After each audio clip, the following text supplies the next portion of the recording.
আমি আজকের আলোচনা শুরু করব কোরআনে বর্ণিত অত্যন্ত গুরুত্বপূর্ণ একটি ঘটনার ছোট একটা অংশ দিয়ে, যা আমাদেরকে আল্লাহকে স্মরণ করার একটা উপায় সম্পর্কে বুঝতে সাহায্য করবে। যদি সময় থাকে আমার ইচ্ছা আছে আল্লাহকে স্মরণ করার দুইটা উপায় আলোচনা করার, যে উপায়গুলো আমাদের সবার পরিচিত। আল্লাহ আজ্জা ওয়া জাল্লা যখন মানুষ সৃষ্টি করার এবং তাকে পৃথিবীতে পাঠানোর সিদ্ধান্ত নিলেন, আল্লাহ আজ্জা ওয়া জাল্লা প্রথমে ফেরেশতাদেরকে বিষয়টা জানালেন, ইন্নী জাঈলুন ফিল আরদি খলিফা, আমি পৃথিবীতে একজন প্রতিনিধি পাঠাতে চাচ্ছি, যার পরে প্রজন্মের পর প্রজন্ম আসতে থাকবে, অর্থাৎ তারপর তার সন্তানরা আসবে, তারপর তার সন্তানরা আসবে, এভাবে চলতে থাকবে। এর আরেকটা অর্থ হলো আমি এমন একজনকে পৃথিবীতে প্রেরণ করতে যাচ্ছি যে নিজেই নিজের সিদ্ধান্ত নিবে, অর্থাৎ আমরা কখন বসবো কখন দাঁড়াবো তা আল্লাহ ঠিক করে দিবেন না, আমরা কখন চোখ খুলবো বা বন্ধ করবো তাও আল্লাহ ঠিক করে দিবেন না, আমাদের নিজেদেরকেই সেই সিদ্ধান্ত নিতে হবে। তিনি আমাদের দিক নির্দেশনা দিবেন কিভাবে চলতে হবে, কিন্তু মানুষ এই দিক নির্দেশনা মান্য বা অমান্য করার ক্ষেত্রে স্বাধীন। ফামান শাআ ফালিউমিন ওয়া মান শাআ ফালিয়াকফুর, অতএব যার ইচ্ছা বিশ্বাস স্থাপন করুক এবং যার ইচ্ছা অমান্য করুক। এখন পর্যন্ত ফেরেশতারা জানেন যে আল্লাহ তাদের নিজেদেরকে স্বাধীন ইচ্ছা শক্তি দিয়ে সৃষ্টি করেননি। আল্লাহ আজ্জা ওয়া জাল্লা বলছেন, লা ইয়াসুনাল্লাহা মা আমারহুম ওয়া ইয়াফআলুনা মা ইউমারুন, তারা আল্লাহ তাআলা যা আদেশ করেন তা অমান্য করেন না, আল্লাহ যা তাদের করতে আদেশ করেন ফেরেশতারা তাই করে। এখন আল্লাহ ফেরেশতাদের বলছেন, আমি নতুন এমন একজনকে সৃষ্টি করতে যাচ্ছি এবং যাকে আমি পৃথিবীতে পাঠাবো তার স্বাধীন ইচ্ছা শক্তি থাকবে, আর তারা প্রজন্মের পর প্রজন্ম ধরে পৃথিবীতে বসবাস করবে। ফেরেশতারা খুবই অবাক হলো। প্রসঙ্গত ইহুদি এবং খ্রিস্টানদের কাছেও আদম এবং হাওয়ার ঘটনার একটা বর্ণনা আছে, তাদের বাইবেলে এই ঘটনার একটা বর্ণনা পাওয়া যায়, কিন্তু ঘটনার এই অংশটা যা কোরআনে বর্ণিত আছে সেটা বাইবেলে পাওয়া যায় না, কোরআন ছাড়া আর কোথাও এটি পাওয়া যায় না। তো আল্লাহ আজ্জা ওয়া জাল্লা তাদের বলেন, আমি পৃথিবীতে মানুষ প্রেরণ করতে যাচ্ছি। তখন তারা বলল, আতাজালু ফিহা মা ইউফসিদু ফিহা ওয়া ইয়াসফিকু দিমা, আপনি কি সেখানে এমন কাউকে সৃষ্টি করবেন যে তাতে ফাসাদ করবে এবং রক্ত প্রবাহিত করবে? তারা সেখানে দুর্নীতি করবে, অপরাধ করবে, ফাসাদ তৈরি করবে। ফাসাদ মানে হলো সব ধরনের অপকর্ম, দুর্নীতি, চুরি বাটপারি, অনিষ্ঠ, বিশৃঙ্খলা। ওয়া ইয়াসফিকু দিমা, রক্তপাত করবে, তারা খুন খারাপি করবে। দাম অর্থ রক্ত আর দিমা অর্থ রক্তের নদী। তারা অনিষ্ট সাধনে এত বেশি তৎপর হবে যে কখনো কখনো গোটা গ্রামে বেপরোয়া হত্যাকাণ্ড চালাবে, বোমা মেরে পুরো শহর জ্বালিয়ে দেবে। তারা এইভাবে অসংখ্য হত্যাকাণ্ড করবে। আদম আলাইহিস সালামকে দুনিয়ায় প্রেরণের পূর্বেই ফেরেশতারা এই ভয়টা পাচ্ছিল। তারা আল্লাহকে বলল, বিষয়টা তো আমরা বুঝতে পারছি না, আপনি কিভাবে এমন কাউকে পৃথিবীতে পাঠাবেন? তখন আল্লাহ বললেন, ইন্নী আ'লামু মা লা তা'লামুন, নিশ্চয়ই আমি যা জানি তোমরা তা জানো না। আজকে আমি আপনাদেরকে ঘটনাটি বলতে যাচ্ছি না, কিন্তু আমি ঘটনাটির একটি অংশের উপর ফোকাস করতে চাই। তারপর আল্লাহ আজ্জা ওয়া জাল্লা তাদের নিকট প্রমাণ করলেন কেন তিনি সঠিক আর তারা ভুল। আল্লাহ যখন তাদের নিকট প্রমাণ করলেন তখন ফেরেশতারা বলল, সুবহানাকা লা ইলমা লানা। ফেরেশতারা বলল, সুবহানাকা। সেখান থেকে আজ যখন আমরা আল্লাহকে স্মরণ করতে যাই, অন্যতম কমন যে শব্দটি আমরা বলে থাকি তা হলো সুবহানাল্লাহ। ফেরেশতারা আল্লাহকে এই কথা বলেছিল কারণ তারা উপলব্ধি করেছিল যে আল্লাহকে প্রশ্ন করার সময় তারা হয়তো ভুল করে ফেলেছে। তারা বুঝতে পারেনি আদম সৃষ্টি করার পেছনে আল্লাহর পরিকল্পনা কি ছিল। তারা ব্যাপারটা নিয়ে উদ্বিগ্ন ছিল। তারা ভাবছিল আল্লাহর পরিকল্পনা কি হতে পারে, কারণ তারা আল্লাহর পরিকল্পনার বিজ্ঞতাটি দেখতে পায়নি, তারা উদ্দেশ্যটি বুঝতে পারেনি, কিন্তু আল্লাহ জানতেন। তাই তারা উপলব্ধি করলো যে সম্ভবত এভাবে প্রশ্ন করা তাদের উচিত হয়নি। যখন কেউ আল্লাহ সম্পর্কে এমন কিছু বলে বা চিন্তা করে যা তাদের চিন্তা করা উচিত হয়নি, যখন কেউ অনুভব করে যে সে হয়তো আল্লাহর সাথে অশোভন আচরণ করে ফেলেছে, ঠিক তখন ফেরেশতাদের মতো তারও উচিত সুবহানাল্লাহ বলা। আপনি কতই না পবিত্র। সুবহানাল্লাহ শব্দটি তাসবিহ বা সাবাহা শব্দ থেকে এসেছে, যার মানে হলো কোনো কিছুকে তার সঠিক মাত্রায় রাখা, অর্থাৎ আল্লাহ তাআলা পবিত্র, নির্ভুল। আল্লাহর পরিকল্পনা নির্ভুল, তোমরা বোঝো বা না বোঝো। অতীতে আল্লাহ তোমার জীবনকে যেভাবে পরিচালনা করেছেন তা নিখুঁত, তুমি বোঝো বা না বোঝো, এবং ভবিষ্যতেও আল্লাহ তোমার জীবনকে যেভাবে পরিচালিত করবেন যদি তুমি বোঝো অথবা না বোঝো। আল্লাহর দয়া নির্ভুল, তার ভালোবাসা নির্ভুল, তার পরিকল্পনা নিখুঁত, তার বিজ্ঞতাও নিখুঁত। আল্লাহ তাআলা সম্পর্কে সবকিছুই নিখুঁত। আমাদের ক্ষুদ্র মস্তিষ্ক দিয়ে আমরা সেটা বুঝতে পারি বা না পারি, আর এই নির্ভুলতার সাক্ষ্য দেই আমরা সুবহানাল্লাহ বলার মাধ্যমে। আমরা এই কথা বলার মাধ্যমে আল্লাহর পবিত্রতার ঘোষণা দিয়ে থাকি। আমরা ঘোষণা দেই যে আল্লাহর কোনো সমালোচনা করা যাবে না। আল্লাহ যাই করেন, যেটাই পরিকল্পনা করেন, আল্লাহ যা কিছুই বিশ্বের জন্য প্ল্যান করেন অথবা ব্যক্তি আমার জন্য আল্লাহ যা কিছুই পরিকল্পনা করেন, সমালোচনা করা যাবে না। একমাত্র যার সমালোচনা করা যাবে সে হলো আমি নিজে, আল্লাহ নন। তাই ফেরেশতারা ভয় পেয়ে গেল যে আল্লাহকে প্রশ্ন করতে গিয়ে তারা হয়তো সমালোচক হয়ে পড়েছিল। যদিও তারা সমালোচক ছিল না, তারা শুধু ব্যাপারটি বুঝতে পারেনি। তাই তারা ভয় পেয়ে বলে উঠল, সুবহানাক সুবহানাক। আমি চাই সুবহানাল্লাহ বললে প্রথম যে বিষয়টি আপনারা উপলব্ধি করবেন, যখন মানুষ আল্লাহ তাআলা সম্পর্কে অশোভন কথাবার্তা বলে, যখন তারা বলে আল্লাহর অংশীদার রয়েছে, অথবা মানুষ যখন আল্লাহর পরিবর্তে মূর্তির পূজা করে, অথবা মানুষ যখন বলে আল্লাহর একজন ছেলে রয়েছে, মাআযাল্লাহ, কুরআনে কাফিরদের এই কথাগুলো উল্লেখ করার পর আল্লাহ জবাবে বলেন সুবহানাহু ওয়া তাআলা, সুবহানাল্লাহি আম্মা ইউশরিকুন। তারা যাকে অংশীদার করে আল্লাহ তাআলা তা থেকে পবিত্র। এই সমস্ত দাবির বিপরীতে আল্লাহর অবস্থান অনেক উঁচুতে। এতক্ষণ পর্যন্ত আমি আপনাদের যা বলেছি তার সারমর্ম হলো, আমরা তখন সুবহানাল্লাহ বলি যখন আমরা আল্লাহ তাআলা সম্পর্কে অশোভন কিছু বলে ফেলি বা চিন্তা করি। সুবহানাল্লাহর উদ্দেশ্য হলো আল্লাহ আযজা ওয়া জাল্লা সম্পর্কে নেতিবাচক চিন্তার বা কথার অপসারণ করা, এটাই উদ্দেশ্য। আপনারা জানেন যে হুদাইবিয়ার সন্ধির সময় যখন রাসূলুল্লাহ সাল্লাল্লাহু আলাইহি ওয়াসাল্লাম কাফেরদের সাথে একটি চুক্তি করতে যাচ্ছিলেন, সে সময় সব সাহাবীরা খুবই রাগান্বিত ছিলেন। সাহাবীরা কাফেরদের সাথে কোনো সন্ধি করতে রাজি ছিলেন না। তারা বলেন, এই মানুষগুলো আমাদের সাথে তিনবার যুদ্ধে অবতীর্ণ হয়েছে। তারা বদরে আমাদের সাথে যুদ্ধ করেছে, উহুদে আমাদের সাথে যুদ্ধ করেছে, আহজাবে করেছে। তারা আমাদেরকে হজ করতে দিচ্ছে না, আর আমরা কিনা তাদের সাথে সন্ধি করতে যাব? এরপরও সন্ধির শর্তাবলী লেখা হচ্ছিল। রাসূল সাল্লাল্লাহু আলাইহি ওয়াসাল্লাম চুক্তির শর্তসমূহ লেখার জন্য আলী রাদিয়াল্লাহু তাআলা আনহুকে দায়িত্ব দিলেন। চুক্তিটি ছিল তাদের এবং মুহাম্মদ রাসূলুল্লাহ সাল্লাল্লাহু আলাইহি ওয়াসাল্লামের মাঝে। কুরাইশদের প্রতিনিধি রাসূলুল্লাহ লিখতে আপত্তি জানালো। সে বলল, আপনাকে তো আমরা রাসূলুল্লাহ বলে বিশ্বাস করি না, তাই রাসূলুল্লাহর পরিবর্তে আব্দুল্লাহর ছেলে মুহাম্মদ লিখুন। রাসূলুল্লাহ বাক্যাংশটি কেটে দিন, মুছে দিন। তার এই কথায় সব সাহাবীরা চরম ক্ষুব্ধ হলো। ঘটনার বর্ণনায় বলা হয়েছে যে সব সাহাবীরা তখন একত্রে সুবহানাল্লাহ বলে উঠলেন। তারা সুবহানাল্লাহ বলে চিৎকার করে উঠলেন, কারণ তারা ভাবলেন রাসূলুল্লাহ বাক্যাংশটি মুছে দেয়া আল্লাহর বিরুদ্ধে একটা অপরাধ। সুতরাং আমি চাই সুবহানাল্লাহ সম্পর্কে প্রথমে যে বিষয়টি আমরা মনে রাখবো তা হলো সুবহানাল্লাহ বলার মাধ্যমে আমরা সাক্ষ্য দেই আল্লাহ হলেন সকল ভুল, ত্রুটি আর অপূর্ণতার ঊর্ধ্বে। যখন আপনি আল্লাহ সুবহানাহু ওয়া তাআলা সম্পর্কে ত্রুটিপূর্ণ কিছু শুনেন বা ভুল কিছু চিন্তা করেন, আর এটা শয়তানের কৌশল। আদম আলাইহিস সালামের ঘটনা সম্পর্কে আরেকটা দারুণ বিষয় আছে। ফেরেশতারা আল্লাহকে প্রশ্ন করেছিল কারণ তারা আদম সৃষ্টির ব্যাপারটি অনুধাবন করতে পারেনি। একই ঘটনায় কিছুটা পরে এসে অন্য একজন আদম আলাইহিস সালামের সৃষ্টি নিয়ে প্রশ্ন তুলেছিল। ইবলিসও প্রশ্ন করেছিল।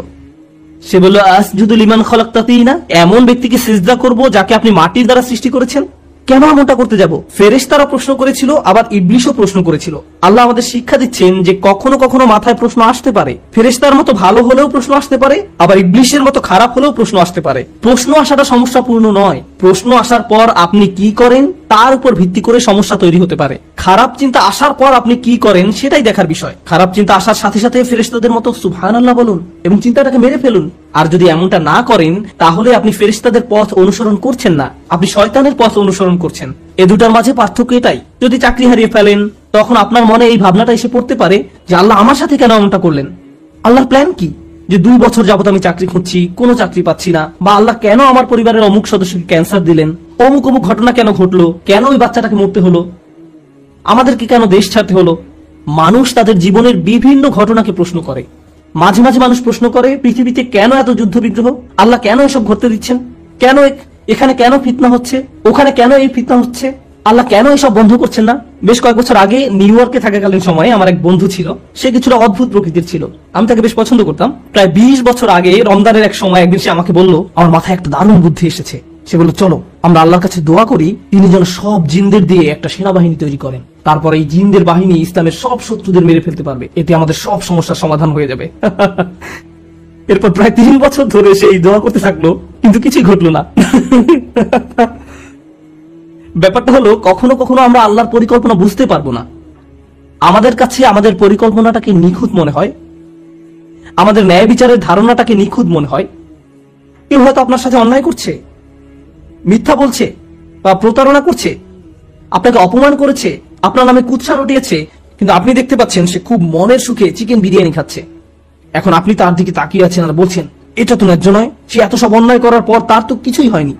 আল্লাহর ন্যায় বিচার কোথায়? আপনি যখন এভাবে প্রশ্ন করতে থাকেন যে তাদের তো শাস্তি ভোগ করা উচিত ছিল, তার গলায় কেন বিরিয়ানি আটকে যাচ্ছে না, আপনি যখন এইরূপ প্রশ্ন করতে থাকেন, ঠিক সে সময় আপনার নিজেকে কোন কথাটি মনে করিয়ে দেওয়া উচিত? সুবহানাল্লাহ। কারণ আল্লাহর ন্যায় বিচার সব সময় আপনার ন্যায় বিচারের চেয়ে উত্তম। আল্লাহর পরিকল্পনা সব সময় আপনার পরিকল্পনার চেয়ে শ্রেষ্ঠ। আল্লাহ সব সময় এমন সব বিষয় জানেন যা আপনি জানেন না। আপনি হয়তো মনে মনে ভাবতে পারেন, কিভাবে এরা এত ছাড় পেয়ে গেল? ভাবছেন আল্লাহ হয়তো কোনোভাবে তাদের ছেড়ে দিয়েছেন, কিন্তু এভাবে চিন্তা করার অর্থ হলো আপনার মাথায় কোনো এক জায়গায় এই চিন্তাটা ঘুরপাক খাচ্ছে যে আল্লাহ ন্যায় বিচার করেননি। আর যদি মনে করেন আল্লাহ ন্যায় বিচার করেননি, আর সেজন্য এই চিন্তা থেকে একটু পেছনে সরে এসে আপনাকে বলতে হবে, সুবহানাল্লাহ, হে আল্লাহ আপনি নিখুঁত, ত্রুটিহীন, আপনি পবিত্র। বুঝা গেল? এটাই সুবহানাল্লাহর প্রকৃত অর্থ। আর আসলে আল্লাহ আমাদেরকে শিখিয়েছেন, রাসূলুল্লাহ সাল্লাল্লাহু আলাইহি ওয়াসাল্লাম আমাদের শিখিয়েছেন, এবং এমনকি কোরআনেও বলা হয়েছে ওয়াসাব্বিহ বিহামদি রাব্বিক। আর আমরা বলে থাকি সুবহানাল্লাহ, আলহামদুলিল্লাহ, ঠিক কিনা? তো প্রথমে সুবহানাল্লাহ এবং পরে আলহামদুলিল্লাহ। কেন? কারণ আল্লাহ সম্পর্কে খারাপ চিন্তা থেকে মুক্ত না হলে সত্যিকার অর্থে আল্লাহকে ধন্যবাদ দিতে পারবেন না এবং আল্লাহর প্রশংসা করতে পারবেন না।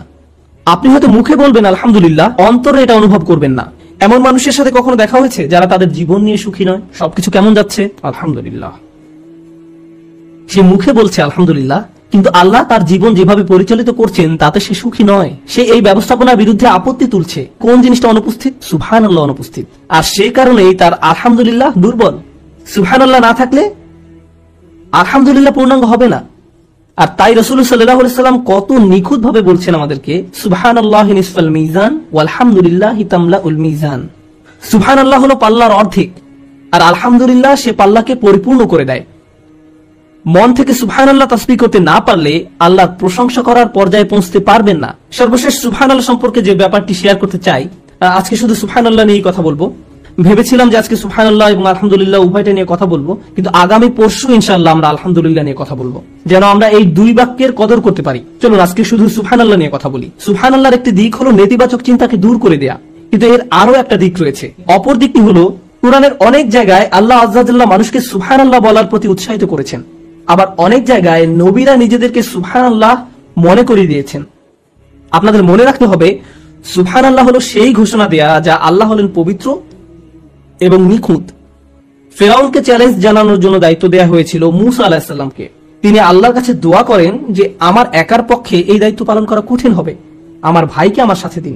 আশদুদ বিহি আজরি ওয়াশরিকুহু ফি আমরি, তার মাধ্যমে আমার কোমর মজবুত করুন এবং তাকে আমার কাজে অংশীদার করুন। তখন আল্লাহ হারুন আলাইহিস সালামকে তার সাথী করে দিলেন। তারপর তারা উভয়ে গেলেন এবং ফেরাউনকে চ্যালেঞ্জ করলেন। মূসা আলাইহিস সালাম যখন হারুন আলাইহিস সালামকে সাথে দেওয়ার জন্য দোয়া করেন, কাই নুসাব্বিহাকা কাসীরা ওয়া নাযকুরাকা কাসীরা ইন্নাকা কুনতা বিনা বাসীরা, সহজভাবে বললে আমার ভাইকে আমার সাথে দিন যেন আমরা উভয়ে অনেক বেশিবার সুবহানাল্লাহ বলতে পারি এবং যেন আমরা আপনাকে অনেক বেশি স্মরণ করতে পারি। প্রথমে তিনি হারুন আলাইহিস সালামকে চাইলেন যেন হারুন আলাইহিস সালাম তাকে ফেরাউনের মোকাবেলায় সাহায্য করতে পারেন। এরপর মূসা আলাইহিস সালাম আল্লাহর নিকট ব্যাখ্যা করে বললেন, আমি হারুনকে আমার সাথে চাই যেন সে এবং আমি অনেক বেশি আল্লাহ স্মরণ করতে পারি। এখন ফেরাউনকে মোকাবেলার সাথে সুবহানাল্লাহ সম্পর্ক কি? যখন আপনি ইসলামের দাওয়াত দেন, কারো নিকট ইসলাম ব্যাখ্যা করেন, ধরুন রাস্তায় কারোর সাথে আপনার দেখা হলো এবং সে আপনাকে ইসলাম সম্পর্কে বিভিন্ন প্রশ্ন করতে লাগলো, আর আপনিও তার উত্তর দিতে থাকলেন। অনেক সময় আপনি আল্লাহর বাণী পৌঁছে দিতে চান, ঠিক কিনা? এখন কারো যদি ফেরাউনের মতো ব্যক্তিত্ব থাকে, সে আপনাকে নিয়ে তুচ্ছ তাচ্ছিল্য করবে, সে আপনার ধর্ম নিয়ে হাসি ঠাট্টা করবে, আপনার নবীকে নিয়ে ব্যঙ্গ করবে, আপনার ধর্মের কিতাব নিয়ে ব্যঙ্গ করবে, এবং ফেরাউনও ঠিক এটাই করেছিল। এখন কেউ যদি আপনাকে নিয়ে উপহাস করে, এতে কি আপনার মেজাজ খারাপ হবে না? এতে আপনার প্রচন্ড রাগ হবে। এখন আপনি জানেন না এই রাগ হওয়াটা কি আপনার ব্যক্তিত্বের উপর আঘাত আসার কারণে হয়েছে, নাকি আল্লাহর দ্বীনকে অপমান করার কারণে হয়েছে? কারণ আপনি তো এখানে নিজের ইগোর প্রতিনিধিত্ব করছেন না, আপনি এখানে আল্লাহর দ্বীনের প্রতিনিধিত্ব করছেন। মূসা আলাইহিস সালাম জানেন তিনি মারাত্মক রেগে যান, কিন্তু যখন তিনি আল্লাহর দ্বীনের প্রতিনিধিত্ব করছেন তখন তার পক্ষে রেগে যাওয়া শোভা পায় না। আপনাদের মনে থাকার কথা, তিনি একবার এতই রেগে যান যে ফেরাউনের এক সৈনিককে প্রচন্ড জোরে ঘুষি মারেন এবং তার ফলে তার মৃত্যু ঘটে। আরেকবার তিনি তার ভাইয়ের দাড়ি চেপে ধরেন, অন্যবার আলওয়াহ ভেঙে ফেলেন। যদিও প্রতিবার রেগে যাওয়ার পেছনে যথেষ্ট যৌক্তিক কারণ ছিল, তিনি এমনকি আল্লাহর নিকট দোয়া করেন, আউযু বিল্লাহি আন আকুনা মিনাল জাহিলিন। তিনি জানতেন যে ফেরাউন এমন সব কথা বলবে যা তাকে রাগিয়ে তুলবে, আর এভাবে যদি তিনি রেগে যান তাহলে আল্লাহর দেয়া দায়িত্ব ঠিকভাবে পালন করতে পারবেন না। আল্লাহ হলেন নিখুঁত, পবিত্র, ত্রুটিহীন, নিখুঁত, পবিত্র। আল্লাহ আমাকে এই দায়িত্ব দিয়েছেন, আমি যদি সঠিকভাবে এই দায়িত্ব পালন করতে না পারি তাহলে আমার ভাই আমাকে মনে করিয়ে দিবেন সুবহানাল্লাহ। নিখুঁত এবং পবিত্র আল্লাহ তোমার কাছ থেকে আরো উত্তম কিছু আশা করেন। আমার দুর্বলতায় সে আমাকে সাহায্য করবে, আর তার দুর্বলতার সময় আমি তাকে সাহায্য করব। আল্লাহ যে নিখুঁত, আমরা একে অন্যকে তা বারবার স্মরণ করিয়ে দিব। আল্লাহ আমাদেরকে এই মহান দায়িত্ব দিয়েছেন, আমরা একত্রে আল্লাহর তাসবিহ করব। আর আমাদের রাসূলুল্লাহ সাল্লাল্লাহু আলাইহি সাল্লামের ক্ষেত্রে কোরআনের দুই জায়গায় আপনি পাবেন যখন আল্লাহ রসুলের শত্রুরা তাকে নিয়ে উপহাস করত, অপমান করত, তারা তাকে মক্কা থেকে বিচ্ছিন্ন করে দিয়েছিল। তারা রাসূল সাল্লাল্লাহু আলাইহি সাল্লামের বিরুদ্ধে শারীরিক, মানসিক, মৌখিক সব ধরনের অপরাধ করেছিল। যখন এই নির্যাতনের মাত্রা অস্বাভাবিক পর্যায়ে চলে যেত, তখন আল্লাহ সুবহানাহু ওয়া তাআলা তাকে বলতেন, ওয়াসাব্বিহ বিহামদি রাব্বিক ফাসবির আলা মা ইয়াকুলুন ওয়াসাব্বিহ বিহামদি রাব্বিক ক্বাবলা তুলুইশ শামসি ওয়া ক্বাবলাল গুরুব। অতএব তারা যা কিছু বলে তার জন্য আপনি সবর করুন এবং সূর্যোদয় ও সূর্যাস্তের পূর্বে আপনার পালনকর্তার সপ্রশংসা পবিত্রতা ঘোষণা করুন, অর্থাৎ সুবহানাল্লাহ এবং আলহামদুলিল্লাহ বলুন। কেউ কেউ এখানে প্রশংসা এবং পবিত্রতার ঘোষণা দেয়া বলতে নামাজ বুঝিয়েছেন। আল্লাহ বিশেষভাবে সূর্যোদয়ের আগে এবং সূর্যাস্তের পূর্বের সময় উল্লেখ করেছেন। কেন? রাসূলুল্লাহ সাল্লাল্লাহু আলাইহি ওয়াসাল্লামকে বলা হলো যে জীবন পরিবর্তনশীল, কাফেরদের শত্রুতা কখনো তীব্র রূপ ধারণ করবে, আবার কখনো কমে যাবে, আর আল্লাহ চাইলে এদের পরাজিত করতে পারেন। মাঝে মাঝে সবকিছু দিনের আলোর মতো পরিচ্ছন্ন হয়ে উঠতে পারে, আবার মাঝে মাঝে সবকিছু রাতের আধারের মতো অন্ধকারাচ্ছন্ন হয়ে যেতে পারে। আপনার চারপাশের পরিস্থিতি পরিবর্তনশীল, কিন্তু যার কোনো পরিবর্তন নেই তিনি হলেন আল্লাহ। আল্লাহ হলেন নিখুঁত এবং পবিত্র। তাই যখন আপনি দেখবেন আলোকিত আকাশ অন্ধকারাচ্ছন্ন হয়ে পড়েছে বা অন্ধকারাচ্ছন্ন আকাশ আলোকিত হয়ে উঠছে, তখন মনে রাখুন আল্লাহ যদি এই মহাবিশ্বকে পরিবর্তন করতে পারেন, তিনি আপনার অবস্থাও পরিবর্তন করতে সক্ষম এবং আপনার প্রতি আল্লাহর সমর্থন। সুবহানাল্লাহ। তারপর যখন অন্ধকার সময়ের অবসান হলো এবং চারিদিক আলোকিত হয়ে উঠলো, অর্থাৎ যখন ইসলামের বিজয় হলো, ইযা জাআ নাসরুল্লাহি ওয়াল ফাতহ ওয়া রাআইতান নাসা ইয়াদখুলুনা ফি দীনিল্লাহি আফওয়াজা, যখন আল্লাহর সাহায্য এবং বিজয় আসবে এবং আপনি মানুষকে দেখবেন দলে দলে আল্লাহর দ্বীনে প্রবেশ করছে, তখন আল্লাহ কি করতে বললেন? ফাসাব্বিহ বিহামদি রাব্বিকা ওয়াস্তাগফির। তখন আপনি আপনার পালনকর্তার সপ্রশংসা পবিত্রতা ঘোষণা করুন এবং তার কাছে ক্ষমা প্রার্থনা করুন। এখন আবার আল্লাহর পরিপূর্ণতার এবং পবিত্রতার ঘোষণা দিন। কেন? কারণ খারাপ সময় যেমন সব সময়ের জন্য নয়, একইভাবে ভালো সময় সব সময়ের জন্য নয়। একমাত্র আল্লাহ সুবহানাহু ওয়া তাআলা সব সময়ের জন্য। তাই কঠিন সময় আল্লাহর পরিপূর্ণতার কথা মনে রাখুন, আবার ভালো সময়ও আল্লাহর পরিপূর্ণতার কথা মনে রাখুন। নিজেকে স্মরণ করিয়ে দিন আপনি এখানে সহজ একটি সময় পার করার জন্য আসেননি। সবকিছু সব সময় একই রকম থাকবে না। আপনার জীবনের কোনো কিছুর পরিবর্তন ঘটলে শয়তান চায় আপনি যেন আল্লাহর সিদ্ধান্তের বিরুদ্ধে প্রশ্ন তুলেন, যেভাবে সে প্রশ্ন তুলেছিল।